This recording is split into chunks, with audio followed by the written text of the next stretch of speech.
Assalamualaikum warahmatullahi wabarakatuh. Selamat datang di Cerita dari Selatan. Apa kabar? Semoga kalian semua selalu dalam keadaan sehat dan bahagia. Ya, di channel ini, kita akan berbagi cerita-cerita menarik dari sudut pandang yang berbeda. Jangan lupa dukung kami dengan klik tombol subscribe, nyalakan lonceng notifikasi, dan tinggalkan like serta komentar di bawah. Selamat menonton. Aris duduk di beranda rumahnya yang kecil di pinggir kota. Pandangannya kosong menatap langit senja yang memerah. Udara sore itu terasa berat, sama seperti beban di dadanya. Sudah hampir 6 bulan sejak ia lulus kuliah, dan setiap hari yang berlalu terasa seperti pukulan baru ke dalam lubang keputusasaan yang semakin dalam. Ia sudah mengirimkan puluhan lamaran pekerjaan, mengikuti wawancara yang tak terhitung jumlahnya, dan jawaban yang ia dapat selalu sama. Kami akan menghubungi Anda jika Anda lolos. Frasa itu, yang dulu terdengar penuh harapan, kini terdengar seperti ejekan pahit. Keluarganya, terutama ibunya, mulai menunjukkan kekhawatiran. Ibunya seringkali menanyakan kabar lowongan kerja dengan nada yang hati-hati, seolah takut menyentuh luka Aris. Adik-adiknya juga mulai irit bicara, seolah mengerti bahwa kegagalan Aris adalah beban bagi semua orang di rumah. Aris merasa gagal. Ia telah berjanji untuk menjadi tulang punggung keluarga, tetapi janji itu kini terasa seperti bualan belaka. Tepat saat ia sedang tenggelam dalam lamunannya, ponselnya bergetar. Sebuah notifikasi dari aplikasi perpesanan muncul. Nama yang tidak ia kenal, tetapi foto profilnya samar-samar mengingatkannya pada seseorang. Ia membuka pesan itu, dan isinya membuat jantungnya berdebar kencang. Riz, ini Raka. Lo inget gue, kan? Teman SMA lo yang dulu kerja di luar kota. Inget dong. Kak, gimana kabar lo? Udah lama banget. Balas Aris cepat. Baik-baik aja, Riz. Gue denger lo lagi nyari kerja, ya? Iya nih, masih belum dapet yang cocok. Gue punya tawaran buat lo. Gaji gede, fasilitas lengkap, dan langsung kerja. Tertarik? Mata Aris membelalak. Tawaran ini terdengar terlalu sempurna. Raka, yang dulu ia kenal sebagai anak pendiam, kini terdengar begitu sukses. Aris tidak ragu lagi. Ia segera menanyakan detailnya. Gue sekarang kerja di sebuah perusahaan perkebunan besar di pedalaman. Pabriknya baru buka, jadi butuh banyak tenaga kerja. Kerjanya gampang kok, cuma administrasi data. Lo pasti bisa. Aris merasa tawaran ini seperti jawaban atas doa-doanya. Ia tidak peduli di mana lokasinya. Yang penting ia bisa segera mendapatkan pekerjaan dan mengirimkan uang untuk keluarganya. Namun, ada satu hal yang membuat Aris sedikit ragu. Raka menolak untuk bertemu secara langsung. Ia hanya menjelaskan bahwa ia sedang sibuk dan semua urusan akan diatur oleh perwakilannya. Aris mencoba untuk mencari tahu lebih banyak tentang perusahaan itu secara daring, tetapi ia tidak menemukan apapun. Semua informasi tentang pabrik itu seolah-olah lenyap dari internet.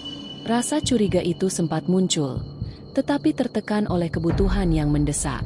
Aris meyakinkan dirinya sendiri bahwa mungkin ini adalah perusahaan baru yang belum terdaftar secara daring. Lagi pula, gaji yang ditawarkan Raka sangat besar, jauh di atas rata-rata. Itu cukup untuk membuat keraguan Aris menguap begitu saja. Ia memutuskan untuk menerima tawaran itu. Aris memberitahu keluarganya tentang pekerjaan barunya, dan reaksi mereka campur aduk. Ibunya merasa senang, tetapi juga khawatir karena Aris akan bekerja jauh di pedalaman yang tidak ia kenal. Hati-hati, nak, jaga diri baik-baik. Jangan lupa salat dan selalu berdoa. Pesan ibunya dengan mata berkaca-kaca. Aris memeluk ibunya erat. Tenang, Bu. Aris bakal baik-baik aja. Nanti kalau Aris udah sukses, Aris ajak ibu sama adik-adik jalan-jalan. Ia berpamitan dengan keluarganya yang khawatir dan memulai perjalanannya. Di dalam bus menuju terminal yang disepakati, Aris merasa seperti sedang melangkah menuju babak baru dalam hidupnya. Ia tidak tahu bahwa babak baru itu akan menjadi mimpi buruk yang tak pernah ia bayangkan. Perjalanan Aris menuju terminal terasa sangat panjang. Bus yang ia tumpangi penuh sesak dan berisik, Tetapi pikirannya terlalu dipenuhi oleh harapan untuk mempedulikannya. Sesampainya di terminal, ia mencari Raka. Tetapi yang ia temukan hanyalah seorang pria parubaya dengan pakaian lusuh yang memegang plakat bertuliskan namanya. "Kamu Aris? Saya yang disuruh jemput kamu," kata pria itu dengan suara serak. Aris mengangguk. "Raka mana, Pak?" "Raka, dia lagi sibuk. Kita langsung jalan saja." "Ya, perjalanan masih jauh," jawab pria itu sambil mengabaikan pertanyaan Aris. Aris merasa sedikit kecewa, tetapi ia mengikuti pria itu menuju sebuah mobil van tua yang tampak tidak terawat. Mobil itu berbau apek dan bagian dalamnya dipenuhi oleh tumpukan barang-barang yang tidak jelas. Aris duduk di kursi depan, di samping sopir yang tidak banyak bicara. Perjalanan dimulai, dan Aris melihat pemandangan kota perlahan-lahan digantikan oleh pepohonan yang rimbun. Mereka melewati jalanan yang semakin sepi dan asing. Jalanan yang tadinya beraspal mulus kini berubah menjadi jalanan tanah yang berlubang. Aris tidak melihat satupun rumah atau warung di sepanjang jalan. Suasana di dalam mobil menjadi sangat hening dan mencekam. Sopir dan pria parubaya itu sama sekali tidak berbicara. Seolah-olah mereka adalah patung yang sedang mengantarkan Aris ke sebuah tempat yang misterius. "Pak, pabriknya masih jauh?" tanya Aris, mencoba memecah keheningan. "Bentar lagi," jawab pria parubaya itu singkat. Aris melihat jam di ponselnya. Hari sudah menjelang malam, dan ia merasa waktu berjalan sangat lambat. Keringat dingin mulai membasahi punggungnya. Ia mencoba menghubungi keluarganya, tetapi tidak ada sinyal sama sekali. Ponselnya hanya menunjukkan tulisan, "Tidak ada layanan." Ia merasa semakin gelisah, tetapi ia mencoba untuk tetap tenang. Tiba-tiba, mobil van itu berhenti. Aris melihat ke depan dan jantungnya serasa berhenti berdetak. Di depannya, berdiri sebuah gerbang besar yang terbuat dari kayu jati tua yang dilapisi lumut. Gerbang itu tampak sangat kuno, seolah-olah sudah berdiri di sana selama berabad-abad. Di kanan dan kirinya, pepohonan yang sangat rimbun dan mencekam menjulang tinggi, seolah-olah mereka adalah penjaga yang tidak mengizinkan siapapun untuk masuk. Aris melihat sebuah plakat kecil di gerbang itu, tetapi tulisannya sudah pudar dan tidak terbaca. Sopir turun dari mobil dan membuka gerbang itu dengan suara yang berderit. Aris merasa merinding.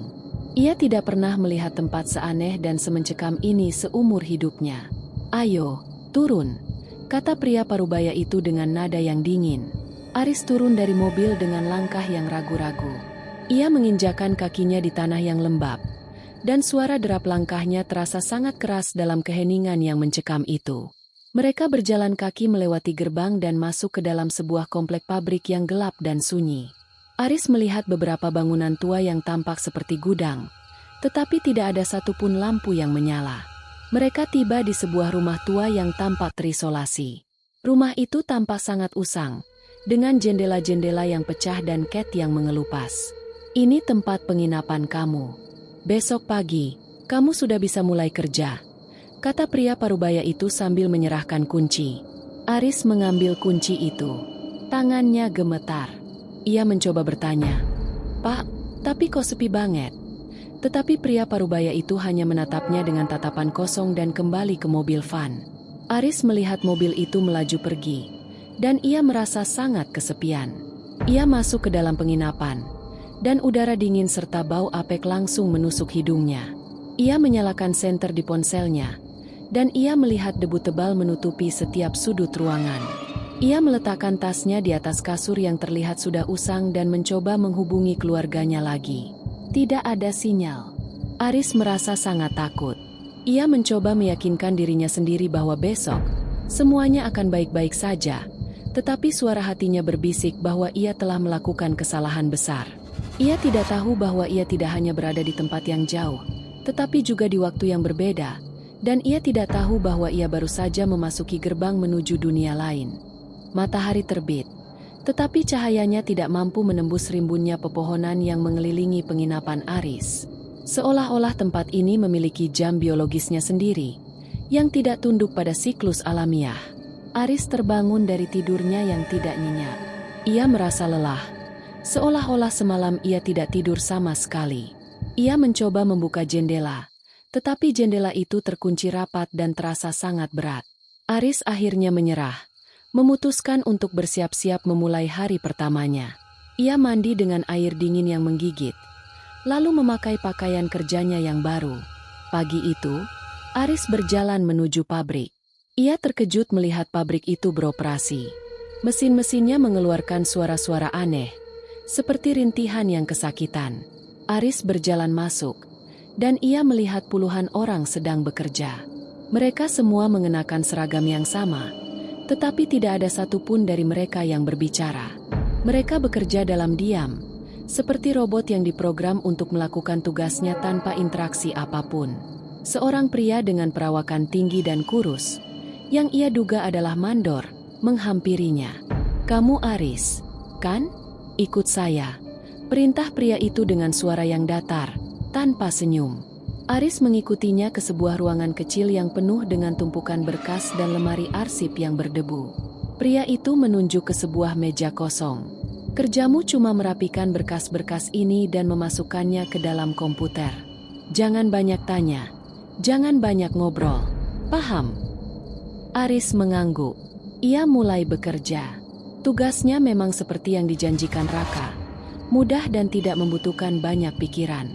Namun, suasana di sekitarnya membuat Aris tidak nyaman. Ia mencoba untuk bertegur sapa dengan rekan kerjanya, seorang wanita paruh baya yang duduk di depannya. Ia tersenyum ramah dan berkata, "Selamat pagi, Bu." Wanita itu tidak menjawab. Ia hanya menatap Aris dengan mata kosong dan kembali fokus pada pekerjaannya. Aris mencoba lagi, kali ini dengan seorang pria muda di sampingnya. "Mas, udah lama kerja di sini?" Pria itu hanya menggelengkan kepalanya tanpa menoleh, lalu kembali sibuk dengan berkas-kasnya. Aris menyerah. Ia merasa sangat terisolasi. Selama berjam-jam, yang ia dengar hanyalah suara-suara mesin aneh dan gesekan kertas. Aris merasa waktu berjalan sangat cepat. Ia merasa baru saja duduk di meja kerjanya, tetapi jam dinding yang menggantung di sudut ruangan menunjukkan bahwa sudah hampir tengah hari. Ia merasa perutnya lapar, tetapi tidak ada tanda-tanda istirahat. Ketika ia mencoba bertanya kepada mandor, pria itu hanya meliriknya dengan tajam. "Jam istirahat belum. Terus kerja," bentaknya. Aris melanjutkan pekerjaannya dengan terpaksa. Keanehan-keanehan lain mulai bermunculan. Terkadang, ia mendengar bisikan-bisikan dari sudut ruangan yang kosong. Ketika ia menoleh, ia tidak melihat siapapun. Kadang-kadang, ia melihat bayangan-bayangan melintas di depannya. Tetapi ketika ia mengedipkan mata, bayangan itu lenyap. Aris mencoba untuk mengabaikan semua itu, berpikir bahwa ia hanya kelelahan. Namun, yang paling aneh adalah rekan-rekan kerjanya. Mereka tampak seperti manusia, tetapi tidak bertingkah seperti manusia. Mereka tidak makan, tidak minum, dan tidak pernah pergi ke kamar mandi. Ketika jam kerja usai, mereka semua keluar dari ruangan dalam diam, berbaris seperti tentara yang sedang berbaris. Aris kembali ke penginapannya. Ia merasa sangat lelah, tetapi ia tidak bisa tidur. Ia mencoba untuk menghubungi keluarganya lagi, tetapi sinyal ponselnya masih tidak ada. Aris mulai merasa cemas. Ia tidak bisa menelepon, ia tidak bisa mengirim pesan. Ia tidak bisa mencari bantuan. Ia merasa terjebak. Malam itu, ia bermimpi aneh. Ia berada di sebuah tempat yang gelap, dikelilingi oleh bayangan-bayangan yang berbisik-bisik. Mereka menunjuk ke arahnya, dan mata mereka bersinar merah. Aris terbangun dengan keringat dingin yang membanjiri tubuhnya. Ia melihat ke sekeliling, dan ia merasa ada seseorang yang sedang memperhatikannya dari sudut ruangan yang gelap. Ia menyalakan lampu senter di ponselnya, tetapi ia tidak menemukan apapun. Ia hanya menemukan tumpukan debu dan laba-laba. Aris mencoba untuk meyakinkan dirinya sendiri bahwa semua ini hanyalah kelelahan. Ia mencoba untuk tidur lagi, tetapi ia tidak bisa. Ia merasa ada sesuatu yang tidak beres dengan tempat ini. Ia merasa seperti ada sesuatu yang mengawasinya, yang menunggu saat yang tepat untuk menampakkan diri. Hari kedua, ketiga, dan keempat berlalu, dan Aris merasakan hal yang sama. Waktu berjalan begitu cepat. Pagi terasa seperti sore, dan malam terasa seperti pagi. Ia merasa seperti robot, yang hanya bekerja dan pulang. Ia tidak tahu hari apa. Ia tidak tahu tanggal berapa. Ia hanya tahu bahwa ia harus terus bekerja. Ia mencoba lagi untuk menghubungi keluarganya, tetapi sinyal ponselnya masih hilang.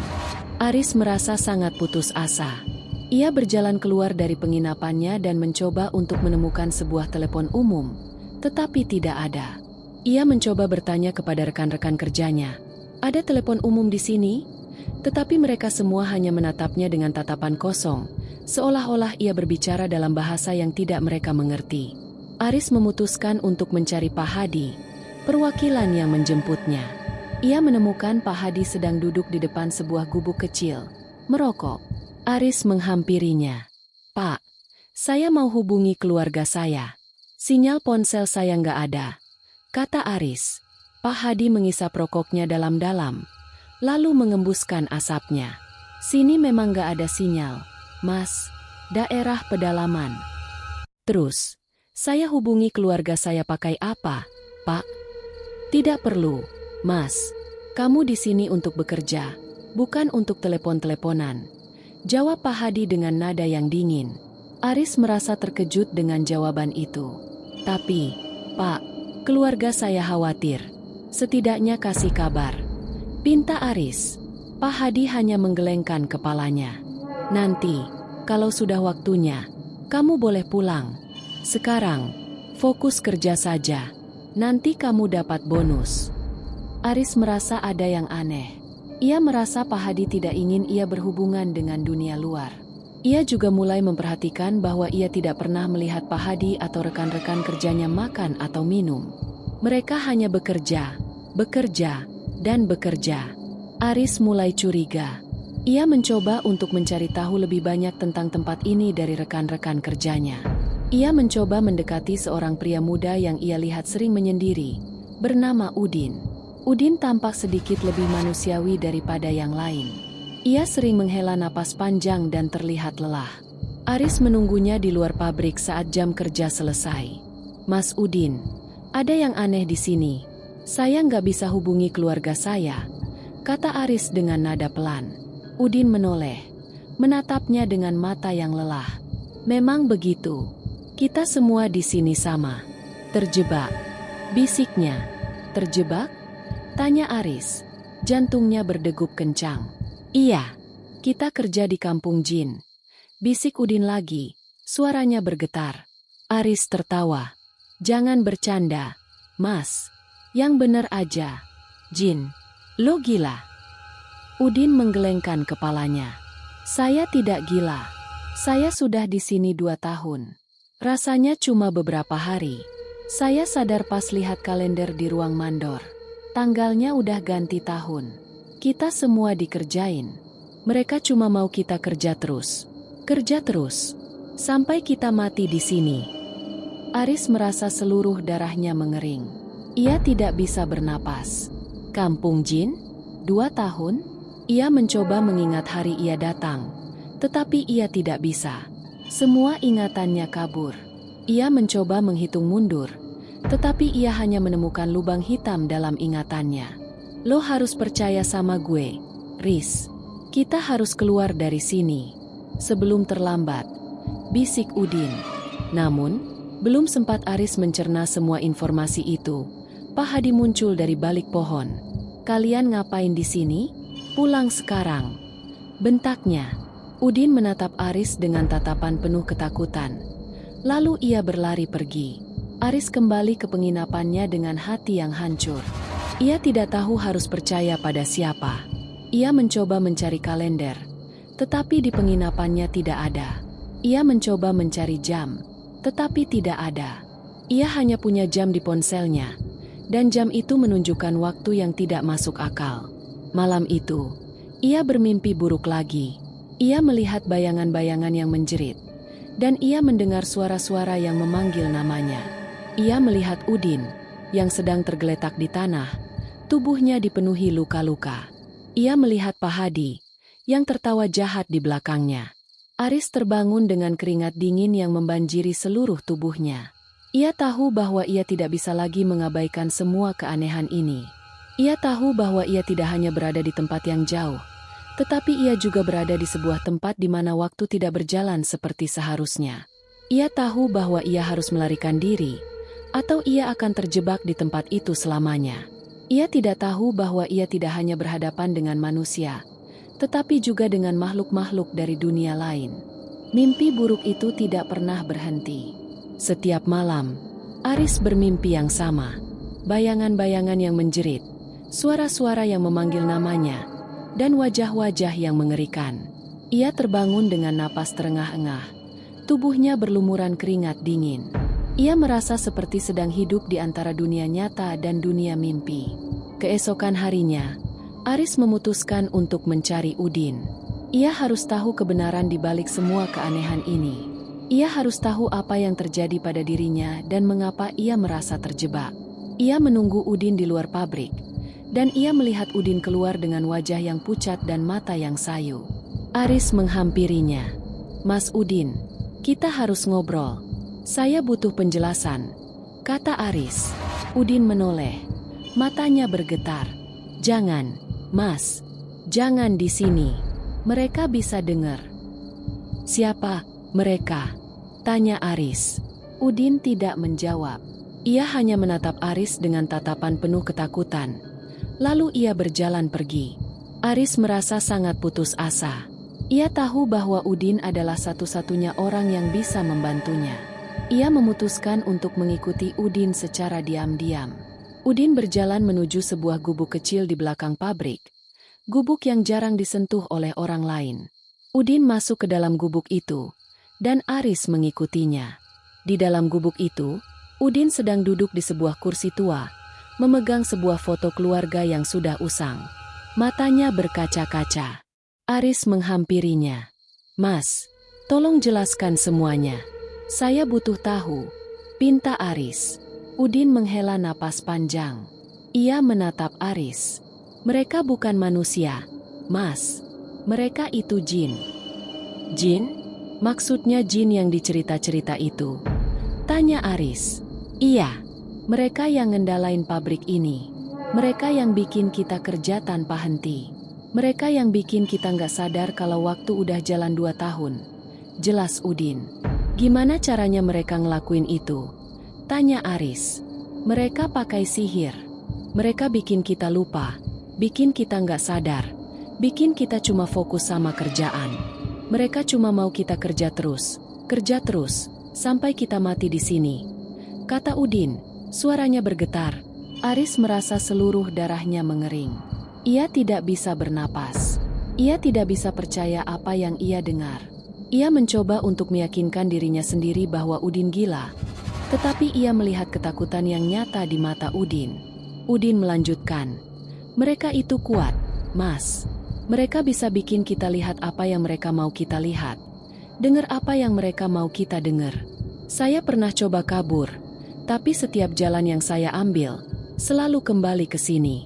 Seolah-olah ada pagar gaib yang gak bisa kita lewatin."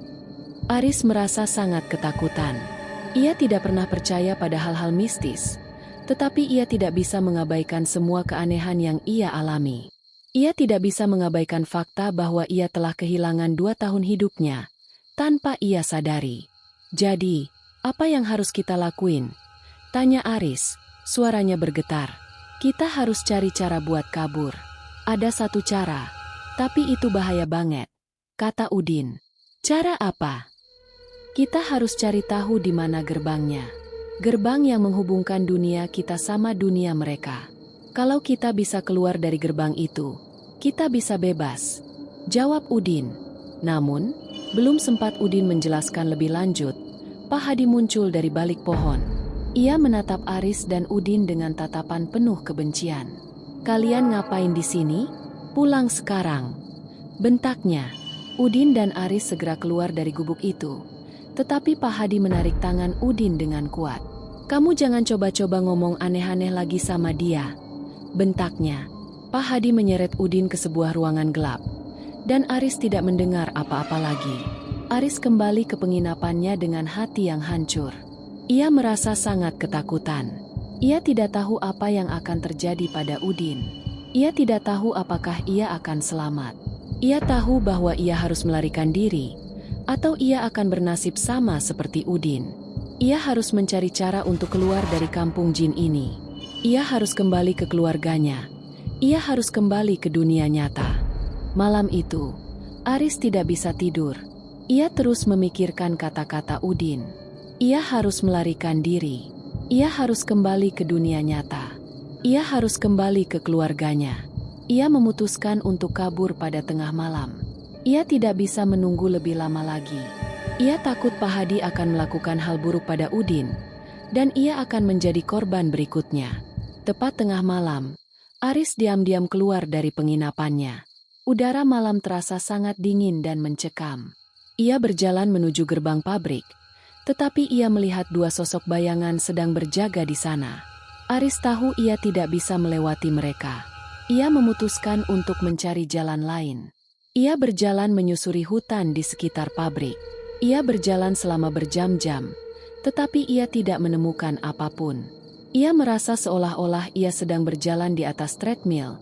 Tidak ada kemajuan. Ia hanya menemukan pepohonan yang rimbun dan mencekam. Ia merasa sangat putus asa. Ia mendengar bisikan-bisikan aneh di sekitarnya. Ia melihat bayangan-bayangan melintas di depannya. Ia merasa ada seseorang yang mengawasinya. Aris terus berjalan, tetapi ia tidak bisa menemukan jalan keluar. Ia merasa sangat lelah. Ia tidak tahu harus pergi kemana. Ia merasa sangat sendirian. Tiba-tiba, ia mendengar suara-suara yang memanggil namanya. Ia menoleh, dan ia melihat bayangan-bayangan yang menjerit. Ia merasa sangat ketakutan. Ia berlari, tetapi ia tidak bisa lari dari bayangan-bayangan itu. Ia jatuh, dan ia melihat sebuah gerbang. Gerbang itu sama seperti gerbang yang ia lewati saat ia pertama kali datang. Aris merasa sangat terkejut. Ia tidak bisa percaya bahwa ia telah berjalan selama berjam-jam, tetapi ia kembali ke tempat yang sama. Ia merasa sangat putus asa. Ia tahu bahwa ia tidak bisa melarikan diri. Ia tahu bahwa ia terjebak. Ia kembali ke penginapannya, dan ia merasa sangat lelah. Ia melihat sebuah kalender tua yang menggantung di dinding. Ia terkejut melihat tanggalnya. Tanggal itu menunjukkan bahwa ia telah berada di sana selama 2 tahun. Ia tidak bisa percaya. Ia merasa seperti ia baru saja datang. Ia merasa seperti ia baru saja bekerja selama beberapa hari. Ia tidak bisa percaya bahwa ia telah kehilangan 2 tahun hidupnya. Ia memutuskan untuk mencari Udin, tetapi ia tidak bisa menemukan Udin dimanapun. Ia bertanya kepada rekan-rekan kerjanya, tetapi mereka hanya menatapnya dengan tatapan kosong. Ia bertanya kepada Pak Hadi, "Pak, Udin di mana?" Pak Hadi menatapnya dengan tajam. "Udin? Siapa Udin?" bentaknya. Aris merasa sangat ketakutan. Ia tahu bahwa Pak Hadi telah melakukan sesuatu pada Udin. Ia tahu bahwa ia tidak bisa lagi mempercayai siapapun. Ia tahu bahwa ia harus melarikan diri, atau ia akan bernasib sama seperti Udin. Ia harus mencari cara untuk keluar dari kampung jin ini. Ia harus kembali ke keluarganya. Ia harus kembali ke dunia nyata. Setelah kegagalan kabur yang mengerikan dan hilangnya Udin secara misterius, Aris kembali ke penginapannya dengan hati yang hancur. Ia merasa sangat putus asa. Ia duduk di tempat tidurnya yang usang, memandang kosong ke arah dinding. Ia tidak tahu harus berbuat apa. Ia merasa seperti ia telah kehilangan semua harapan. Ia merasa seperti ia telah kehilangan akal sehatnya. Ia tidak bisa lagi membedakan antara mimpi dan kenyataan. Ia tidak bisa lagi membedakan antara yang benar dan yang salah. Pikirannya terus-menerus berputar-putar. Kata-kata Udin terus terngiang-ngiang di telinganya. 2 tahun, rasanya cuma beberapa hari. Aris mencoba untuk meyakinkan dirinya sendiri bahwa Udin gila, bahwa semua ini hanyalah halusinasi, tetapi ia tidak bisa. Ia tidak bisa mengabaikan fakta bahwa ia telah mencoba kabur selama berjam-jam, tetapi ia kembali ke tempat yang sama. Ia tidak bisa mengabaikan fakta bahwa ia telah kehilangan Udin, satu-satunya orang yang bisa membantunya. Aris memutuskan untuk mencari bukti. Ia harus tahu kebenaran. Ia harus tahu berapa lama ia telah berada di tempat ini. Ia berjalan keluar dari penginapannya dan menuju ke ruang mandor. Ia ingat Udin pernah mengatakan bahwa ada kalender di ruang mandor. Ia harus melihatnya dengan matanya sendiri. Ia berjalan melewati pabrik yang gelap dan sunyi. Ia merasa seperti ia sedang berjalan di sebuah film horor. Ia mendengar suara-suara aneh, dan ia melihat bayangan-bayangan melintas di depannya. Ia merasa ada seseorang yang mengawasinya, yang menunggu saat yang tepat untuk menyerangnya. Namun, ia tidak peduli. Ia hanya punya satu tujuan, kalender. Ia tiba di ruang mandor, dan ia melihat pintu yang tidak terkunci. Ia masuk ke dalam, dan ia melihat sebuah kalender tua yang tergantung di dinding. Jantungnya berdegup kencang. Ia mengambil kalender itu, dan ia terkejut melihat tanggalnya. Tanggal itu menunjukkan bahwa ia telah berada di sana selama 2 tahun. Ia tidak bisa percaya. Ia merasa seperti ia baru saja datang. Ia merasa seperti ia baru saja bekerja selama beberapa hari. Ia tidak bisa percaya bahwa ia telah kehilangan 2 tahun hidupnya. Aris menjatuhkan kalender itu. Ia tidak bisa lagi menahan air matanya. Ia menangis. Ia berteriak. Ia memukul dinding. Ia merasa sangat marah pada dirinya sendiri. Ia merasa sangat marah pada Raka, pada Pahadi, pada semua orang yang telah menipunya. Ia merasa sangat marah pada takdirnya. Ia tidak bisa menerima kenyataan bahwa ia telah terjebak di kampung jin selama 2 tahun, tanpa ia sadari. Tiba-tiba, ia mendengar suara langkah kaki. Aris segera menyembunyikan kalender itu di balik bajunya. Pintu terbuka, dan Pahadi masuk. Pahadi menatap Aris dengan mata yang tajam. "Kamu ngapain di sini? Kamu tahu ini tempat terlarang," bentak Pahadi. Aris tidak menjawab. Ia hanya menatap Pahadi dengan mata yang penuh kebencian. Pahadi berjalan mendekatinya. "Apa yang kamu sembunyikan?" Aris menggelengkan kepalanya. Pahadi menarik baju Aris dengan kuat, dan ia melihat kalender itu. Pahadi tersenyum jahat. "Oh, jadi kamu sudah tahu. Kenapa kalian ngelakuin ini? Kenapa kalian nahan saya di sini?" tanya Aris. Suaranya bergetar. "Kami tidak menahanmu.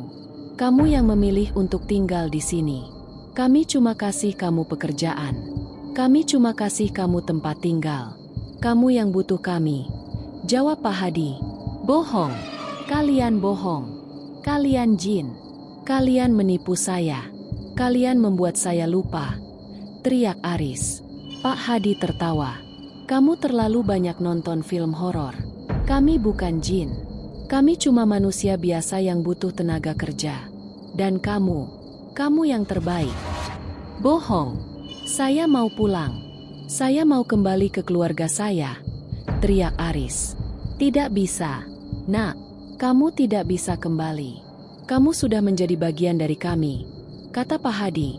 Suaranya berubah menjadi sangat dingin dan menakutkan. Aris merasa sangat ketakutan.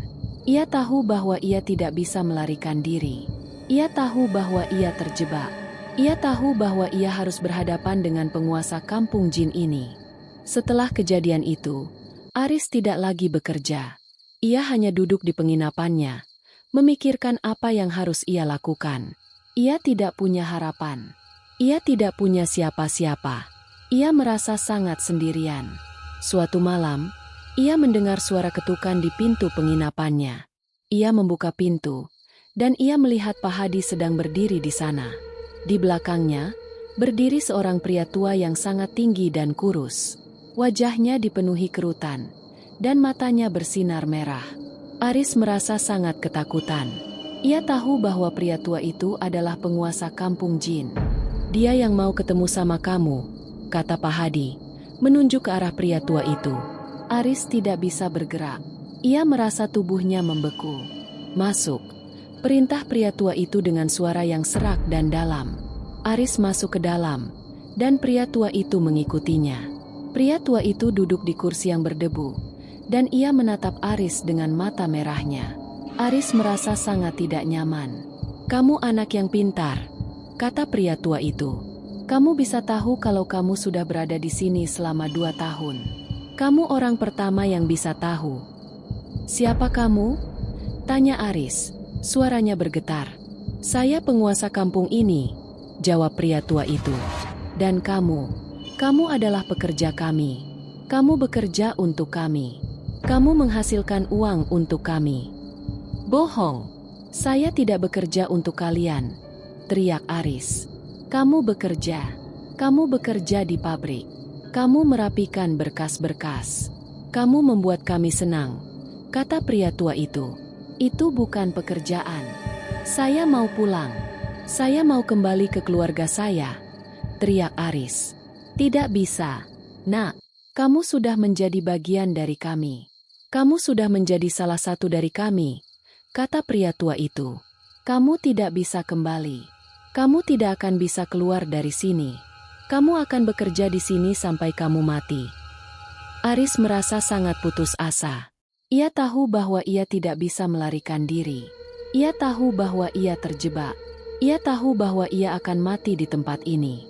Kenapa kalian melakukan ini? Tanya Aris. Kenapa kalian menahan kami? Kami tidak menahan kalian. Kami hanya menawarkan pekerjaan. Kalian yang datang sendiri. Kalian yang butuh uang, kata pria tua itu. Tapi kalian menipu kami. Kalian membuat kami lupa. Itu bukan menipu. Itu hanya ilusi. Kami hanya membuat kalian nyaman. Kami hanya membuat kalian tidak merasa lelah. Kami hanya membuat kalian tidak merasa bosan, kata pria tua itu. Dan kalian senang dengan itu. Tidak, kami tidak senang, teriak Aris. Kamu senang. Kamu senang dengan gaji yang besar. Kamu senang dengan fasilitas yang lengkap. Kamu senang dengan hidup yang mudah, kata pria tua itu. Aris merasa sangat marah. Ia tidak bisa lagi menahan amarahnya. Kalian jahat. Kalian iblis. Kalian tidak punya hati, teriak Aris. Pria tua itu tertawa. Hati? Kami tidak punya hati. Kami tidak butuh hati. Kami hanya butuh tenaga kerja.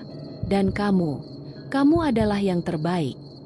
Tiba-tiba, pria tua itu berdiri. Ia berjalan mendekati Aris. Aris merasa sangat ketakutan. Ia mencoba untuk melarikan diri, tetapi ia tidak bisa. Ia merasa tubuhnya kaku. Kamu harus tahu, nak, bisik pria tua itu. Kamu tidak akan pernah bisa keluar dari sini. Kamu akan menjadi bagian dari kami selamanya.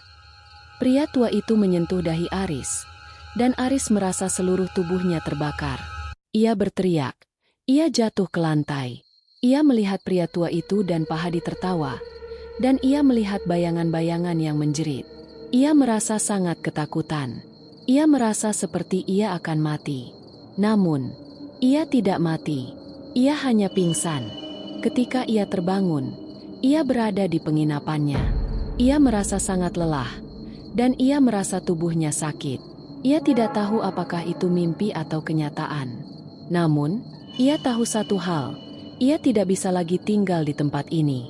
Ia harus melarikan diri. Ia harus kembali ke keluarganya. Ia harus kembali ke dunia nyata. Ia tahu bahwa ia tidak punya harapan, tetapi ia tidak akan menyerah. Ia akan berjuang sampai akhir. Ia akan mencari cara untuk keluar dari kampung jin ini. Ia akan mencari cara untuk kembali ke keluarganya. Ia akan mencari cara untuk kembali ke dunia nyata. Sejak pertemuan mengerikan dengan penguasa kampung jin, Aris menjalani hari-harinya dalam ketakutan yang mencekam.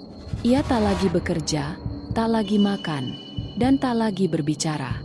Ia hanya duduk di kamarnya, merenungkan nasibnya. Ia merasa seperti seorang tawanan yang menunggu eksekusi mati. Ia tahu bahwa ia tidak punya harapan, tetapi ia tidak akan menyerah. Ia harus melarikan diri. Ia harus kembali ke keluarganya. Ia harus kembali ke dunia nyata. Suatu malam, ia mendengar suara ketukan di pintu kamarnya. Ia membuka pintu, dan ia terkejut melihat Pahadi. Wajahnya dipenuhi luka-luka, dan matanya merah dan bengkak. Pahadi terlihat sangat menyedihkan.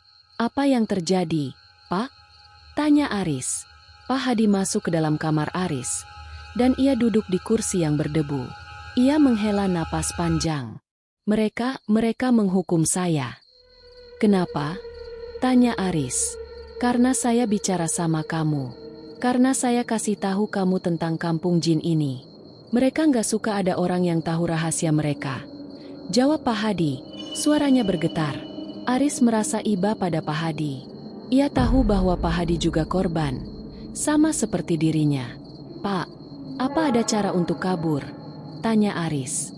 Pak Hadi menatapnya dengan mata yang berkaca-kaca. Ada, tapi itu bahaya banget. Bahaya gimana? Kita harus cari gerbangnya. Gerbang yang menghubungkan dunia kita sama dunia mereka, kata Pak Hadi. Gerbang itu cuma bisa dibuka pada waktu tertentu, dan cuma bisa dilewati sama orang yang punya keberanian. Di mana gerbangnya? Tanya Aris. Di tengah hutan, di bawah pohon beringin tua.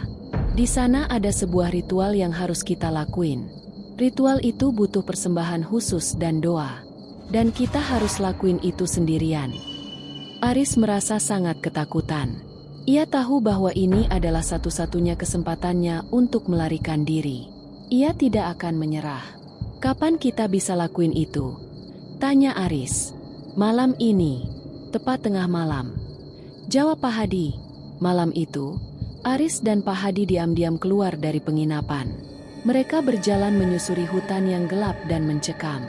Aris merasa sangat takut. Ia mendengar bisikan-bisikan aneh, dan ia melihat bayangan-bayangan melintas di depannya. Ia merasa ada seseorang yang mengawasinya, yang menunggu saat yang tepat untuk menyerangnya. Mereka tiba di sebuah tempat. Sebuah pohon beringin tua yang sangat besar berdiri di tengah-tengah hutan. Pohon itu tampak sangat tua dan menakutkan, dan ranting-rantingnya menjuntai ke bawah seperti tangan-tangan yang siap mencengkeram. Di bawah pohon itu, ada sebuah batu besar yang dipenuhi lumut. Pak Hadi menunjuk ke arah batu itu. Di sana, di bawah batu itu, ada sebuah celah. Kamu harus masuk ke dalam celah itu, dan kamu akan menemukan gerbangnya, kata Pak Hadi. Terus, persembahannya apa? Tanya Aris. Darah kamu sendiri. Kamu harus melukai dirimu sendiri, dan kamu harus meneteskan darah kamu ke celah itu. Jawab Pak Hadi. Aris merasa sangat ketakutan. Ia tidak bisa percaya bahwa ia harus melakukan ritual yang begitu mengerikan. Namun, ia tidak punya pilihan. Ia harus melakukannya. Ia harus melarikan diri. Ia harus kembali ke keluarganya. Ia harus kembali ke dunia nyata. Pak Hadi menyerahkan sebilah pisau kecil kepada Aris. Ini, lakuin sendiri, katanya. Aris mengambil pisau itu. Tangannya gemetar. Ia tidak bisa melakukannya. Ia merasa sangat ketakutan. Ayo, cepat. Waktunya nggak banyak. Bentak Pak Hadi. Aris akhirnya menyerah. Ia melukai tangannya dengan pisau, dan ia meneteskan darahnya ke celah di bawah batu. Celah itu bersinar merah, dan suara-suara aneh mulai terdengar. Aris merasa sangat ketakutan. Ia melihat bayangan-bayangan yang menjerit, dan ia mendengar suara-suara yang memanggil namanya. Ia merasa seperti ia akan mati. Masuk sekarang, teriak Pak Hadi. Aris tidak bisa bergerak. Ia merasa tubuhnya membeku. Aris, masuk sekarang, teriak Pak Hadi lagi. Aris akhirnya mengumpulkan keberaniannya. Ia masuk ke dalam celah itu, dan ia merasa seperti ia sedang jatuh. Ia tidak tahu kemana ia akan pergi. Ia tidak tahu apakah ia akan selamat. Ia hanya tahu bahwa ia harus pergi. Ia harus keluar dari kampung jin itu. Aris jatuh ke sebuah tempat yang gelap. Ia tidak tahu di mana ia berada. Ia hanya mendengar suara-suara yang aneh, dan ia melihat bayangan-bayangan yang menjerit. Ia merasa sangat ketakutan. Ia berjalan terus, dan ia melihat sebuah gerbang. Gerbang itu sama seperti gerbang yang ia lewati saat ia pertama kali datang. Namun, kali ini, gerbang itu terbuka. Aris berjalan melewati gerbang itu, dan ia merasa seperti ia sedang kembali ke dunia nyata. Ia berjalan terus, dan ia melihat sebuah jalan raya. Aris tidak bisa percaya. Ia merasa seperti ia telah kembali ke dunia nyata. Ia berjalan di sepanjang jalan raya, Dan ia melihat sebuah toko yang sudah tutup. Ia melihat pantulan dirinya di kaca toko itu. Dan ia terkejut. Wajahnya terlihat sangat tua. Dan rambutnya sudah memutih. Tubuhnya terlihat sangat kurus. Dan matanya terlihat sangat lelah. Ia tidak bisa percaya bahwa ia telah menghabiskan 2 tahun di kampung jin. Aris melihat sebuah telepon umum di pinggir jalan. Ia memasukkan uang koin. Dan ia menelepon rumahnya. Telepon itu berdering, dan ia mendengar suara ibunya. "Halo?" tanya ibunya. "Bu, ini Aris," kata Aris. Suaranya bergetar. "Aris, kamu di mana? Kamu kemana aja? Kamu tahu nggak? Kamu udah hilang 2 tahun," kata ibunya. Suaranya bergetar. Aris merasa seluruh darahnya mengering. Ia tidak bisa bernapas. Ia tidak bisa percaya bahwa ia telah hilang selama 2 tahun. Ia tidak bisa percaya bahwa ia telah kehilangan 2 tahun hidupnya. Aris kembali ke rumahnya, dan ia melihat keluarganya. Mereka semua terlihat sangat tua. Mereka memeluknya, dan mereka menangis. Mereka tidak bisa percaya bahwa Aris telah kembali. Aris menceritakan semua kisahnya. Ia menceritakan tentang kampung jin, tentang Pak Hadi, tentang Udin, dan tentang penguasa kampung jin. Keluarganya tidak bisa percaya. Mereka pikir Aris gila. Namun, Aris tahu kebenaran. Ia tahu bahwa ia telah kembali dari dunia lain. Kisah Aris menyebar di seluruh kota. Beberapa orang percaya, tetapi banyak yang menganggapnya sebagai halusinasi. Namun, Aris tidak peduli. Ia tahu kebenaran. Ia tahu bahwa ia telah kembali dari kematian. Ia tahu bahwa ia adalah satu-satunya yang selamat. Ia tahu bahwa ia adalah satu-satunya yang berhasil melarikan diri dari kampung jin. Aris memulai hidupnya dari awal. Ia mencoba untuk melupakan semua yang telah terjadi, tetapi ia tidak bisa. Ia tidak bisa melupakan suara-suara yang memanggil namanya. Ia tidak bisa melupakan bayangan-bayangan yang menjerit. Ia tidak bisa melupakan penguasa kampung jin. Ia tahu bahwa ia akan hidup dengan mimpi buruk itu selamanya. Namun, ia juga tahu bahwa ia telah kembali dari kematian. Ia tahu bahwa ia telah kembali dari dunia lain. Ia seringkali bermimpi buruk. Ia melihat Pak Hadi yang berteriak-teriak minta tolong. Dan ia melihat Udin yang tergeletak di tanah dengan tubuh yang dipenuhi luka. Ia tahu bahwa mereka tidak selamat. Ia tahu bahwa mereka masih terperangkap di kampung jin itu. Ia tahu bahwa ia adalah satu-satunya yang berhasil melarikan diri. Aris mencoba untuk menghubungi Raka, tetapi ia tidak bisa. Ponsel Raka tidak aktif. Aris tahu bahwa Raka juga bagian dari kampung jin itu. Ia tahu bahwa Raka adalah salah satu dari mereka. Ia tahu bahwa ia telah ditipu. Ia tahu bahwa ia telah kehilangan 2 tahun hidupnya. Aris melanjutkan hidupnya, tetapi ia tidak pernah bisa kembali ke kehidupan normal. Ia tidak pernah bisa kembali ke dirinya yang dulu. Ia akan hidup dengan kenangan-kenangan mengerikan itu selamanya. Namun, ia juga tahu bahwa ia telah kembali dari kematian. Ia tahu bahwa ia telah kembali dari dunia lain. Ia tahu bahwa ia adalah seorang saksi. Ia tahu bahwa ia harus menceritakan kisahnya kepada semua orang. Ia menulis sebuah buku tentang pengalamannya. Ia menulis tentang kampung jin, tentang penguasa kampung jin, tentang Pak Hadi, dan tentang Udin. Ia menulis tentang bagaimana ia berhasil melarikan diri. Ia menulis tentang bagaimana ia berhasil kembali ke dunia nyata. Ia menulis tentang bagaimana ia berhasil kembali ke keluarganya. Ia menulis tentang bagaimana ia berhasil kembali dari kematian. Ia menulis tentang bagaimana ia telah menjadi seorang saksi. Ia menulis tentang bagaimana ia telah menjadi seorang penyintas. Ia tidak pernah melupakan pengalaman itu. Ia tidak pernah melupakan kampung jin itu. Ia tidak pernah melupakan penguasa kampung jin itu. Ia tidak pernah melupakan Pak Hadi. Ia tidak pernah melupakan Udin. Ia tidak pernah melupakan semuanya. Ia akan hidup dengan kenangan-kenangan itu selamanya. Namun, ia juga tahu bahwa ia telah kembali dari kematian. Ia tahu bahwa ia telah kembali dari dunia lain. Ia tahu bahwa ia adalah seorang saksi. Ia tahu bahwa ia harus menceritakan kisahnya kepada semua orang.